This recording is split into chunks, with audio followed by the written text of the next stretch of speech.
Pak Hidayat, ini ketika Anda melihat ada rencana Trump yang ya luar biasa mengejutkan, ini Anda juga bereaksi cukup keras. Silakan pandangannya, Pak Hidayat. Baik, tadi dalam judul besar Anda dikatakan bukan rencana, tapi Betul, mimpi. mimpi Gitu ya. ya.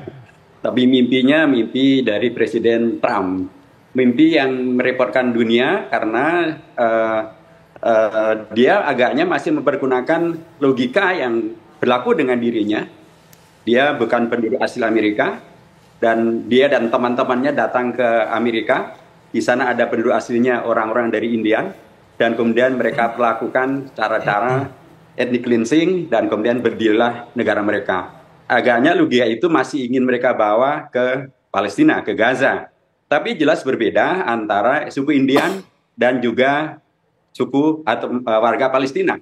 Suku Indian melakukan perlawanan, tapi mereka kemudian dikalahkan. Sementara Gaza telah membuktikan bahwa lebih dari 145, lebih dari 1,5 tahun digempur luar biasa oleh Israel dan dengan senjata-senjata Amerika Serikat yang diberikan oleh Joe Biden, dan sekarang akan ditambah lagi oleh Donald Trump, ditambah senjata-senjata dari sekutu Amerika dan sekutu Israel.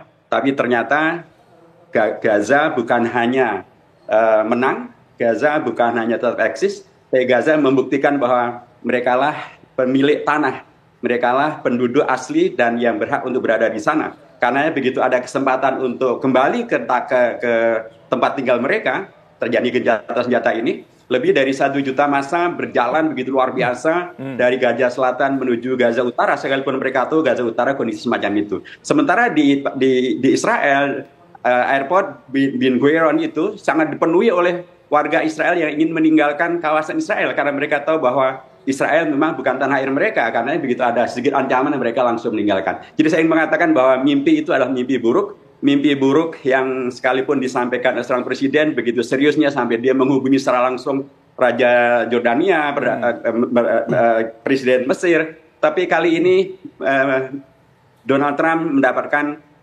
perlawanan yang luar biasa sangat jelas. Bahkan Raja Jordan mengatakan siap perang bila ini diberlakukan. Siap perang dengan Israel bila dipaksakan terjadinya relokasi dan atau pengusiran warga Gaza.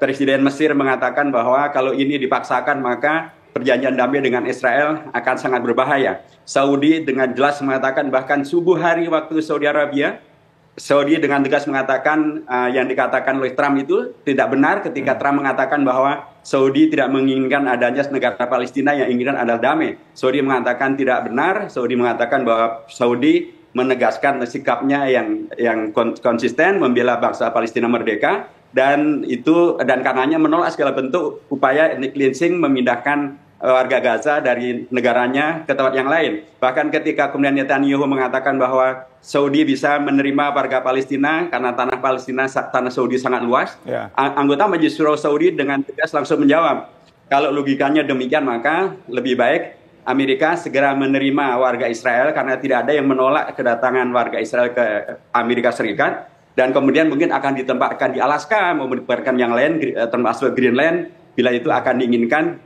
Pasti itu tidak akan ada penolakan. Berbeda dengan kalau warga Gaza dipindahkan ke Saudi, Saudi menolak, dan yang terutama adalah warga Gaza, warga Palestina menolak. Seperti yang tadi telah Anda sampaikan, bukan hanya Presiden Palestina Mahmud Abbas, tapi seluruh kelompok perlawanan di Gaza mengatakan menolak dan tidak ingin itu diberlakukan, karena sekali lagi kalau itu dilakukan artinya adalah bukan hanya cleansing, tapi itu memudahkan rencana Israel untuk menghadirkan penjajahan yang mewujudkan negara Israel Raya, dan itu sesuatu yang pasti ditolak oleh seluruh perlawanan dari bangsa-bangsa di Palestina. Dan uniknya baru kali ini seluruh negara Arab yang tergabung dari Liga Arab semuanya menyatakan penolakan terhadap rencana Donald Trump. Seluruh Uni Eropa menyampaikan penolakannya. Bahkan seluruh anggota Dewan Keamanan Tetap PBB kecuali Amerika Serikat semuanya menolak mimpi daripada Donald Trump itu. Mimpi buruk ini mudah-mudahan Donald Trump segera terbangun untuk kemudian menyadari bahwa maslahat bagi Amerika, American First,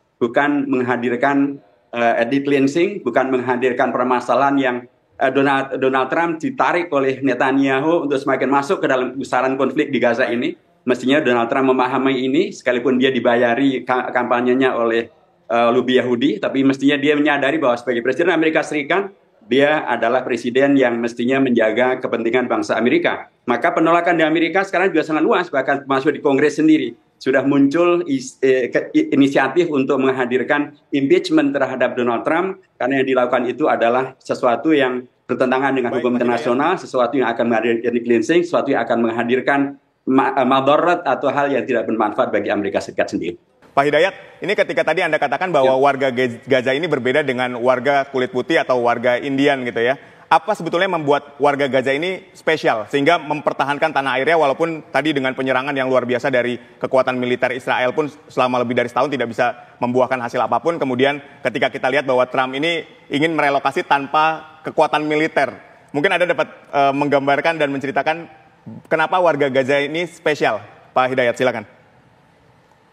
Ya, warga Gaza saya kira bisa kita rujukan kepada warga Indonesia ketika mereka berjuang untuk kemerdekaan Indonesia. Ada istilah yang pasti amat sangat diketahui, ada istilah serangan umum 1 Maret tahun 1948 yang lalu. Kalau ukurannya adalah jumlah senjata, personil itu pasti tidak berimbang. Tapi mengapa kemudian para prajurit kita, para pahlawan bangsa melakukan serangan 1 Maret? Karena mereka yakin bahwa merekalah pemilik Indonesia, merekalah bangsa yang berhak merdeka, mereka berhak untuk mengusir penjajah Belanda, dan kemudian itu menjadi salah satu tonggak daripada kemenangan Indonesia. Warga Gaza juga mirip dengan semacam itu. Mereka adalah penduduk asli Gaza, mereka berhak untuk hidup di Gaza, mereka ingin mengkoreksi seolah-olah dunia ini sudah melupakan Gaza, seolah-olah pasti Gaza dikalahkan dan kemudian pastilah semua mimpi dan atau klaimnya Israel bisa diwujudkan. Dan bahkan seminggu sebelum tanggal 7 Oktober itu, Netanyahu memberikan pidato di sidang umum PBB. Dia membawa peta. Dalam peta itu sama sekali tidak ada nama Palestina, tidak ada nama Gaza, semuanya adalah Israel. Artinya dalam keinginan klaimnya Netanyahu, Israel sudah menguasai seluruh kawasan Palestina yang di dalamnya ada Gaza. Mereka ingin melakukan pembuktian bahwa Palestina masih ada, Gaza masih ada, perjuangan kemerdekaan mereka lakukan, dan terjadilah itu. Berikutnya dari sisi agama, pastilah mereka sebagai warga yang berada di kawasan Palestina, di mana di Palestina ada Masjid Al-Aqsa. Mereka tidak ingin bila Masjid Al-Aqsa kemudian menjadi terkuasai sepenuhnya oleh Israel dan kemudian dihancurkan Masjid Al-Aqsa dan diubah menjadi Solomon Temple, sesuatu yang ini menjadi klaimnya Israel, tapi itu pasti ditolak oleh umat Islam, khususnya umat Islam yang ada di Palestina, di dalamnya ada Gaza. Karenanya semakin membuat mereka semakin militan untuk mempertahankan eksistensi mereka, mempertahankan tanah dan perjuangan mereka, dan terbukti mereka bisa mengalahkan konspirasi global yang dipimpin oleh Israel dan juga oleh Amerika Serikat itu. Apa yang harus dilakukan Indonesia agar mimpi Trump ini hanya menjadi mimpi saja? Ya, Indonesia melalui Kementerian Luar Negeri sudah menyampaikan sikap yang sangat jelas, menolak mimpi buruk tersebut, dan menegaskan bahwa warga Gaza mempunyai hak untuk menentukan nasib diri mereka, dan nasib diri mereka sudah mereka tentukan, yaitu mereka ingin merdeka, mereka ingin tidak dijajah oleh Israel, mereka tidak ingin direlokasi keluar Palestina, dan apa yang dilakukan oleh Donald Trump ini barangkali juga bagian daripada pengalihan isu, yaitu mengalihkan isu dari tetap Israel melanggar perjanjian gencatan senjata dengan tetap melakukan serangan terhadap warga Gaza, dengan tetap tidak memberikan izin untuk masuknya 20.000 karavan dan 600.000 kemah untuk kemudian itu tetap sampai hari tidak bisa diberikan izin untuk masuk, padahal itu menjadi bagian dari perjanjian yang harus dilaksanakan Israel. Banyak yang dilakukan Israel yang bertentangan dengan perjanjian. Dan tetapi dengan adanya mimpi buruk Donald Trump ini, sekarang orang tidak lagi membicarakan tentang Israel yang tidak melaksanakan kesepakatan gencatan senjata. Semua orang kemudian bicarakan tentang mimpi buruk Trump. Menurut saya ini bagian daripada yang buruk daripada mimpi buruknya Trump. Baik. Dan Indonesia saya kira menjadi amat sangat punya momentum untuk membayar utang sejarah kepada Palestina, yaitu kemerdekaan Palestina, karena baru kali inilah PBB melalui sekjennya, seluruh anggota Dewan Keamanan PBB yang tetap kecuali Amerika Serikat, semuanya satu kata. Demikian juga Uni Eropa, Liga Arab, OKI, dan sekutu-sekutu Amerika, bahkan Kanada dan juga di Amerika Selatan juga mereka satu sikap menolak mimpi buruk Trump untuk menguasai Gaza, merelokasi warga Gaza. Dan Pak Hidayat, ini merupakan momentum untuk Indonesia mengambil sikap terhadap apa yang menjadi mimpi dari Donald Trump.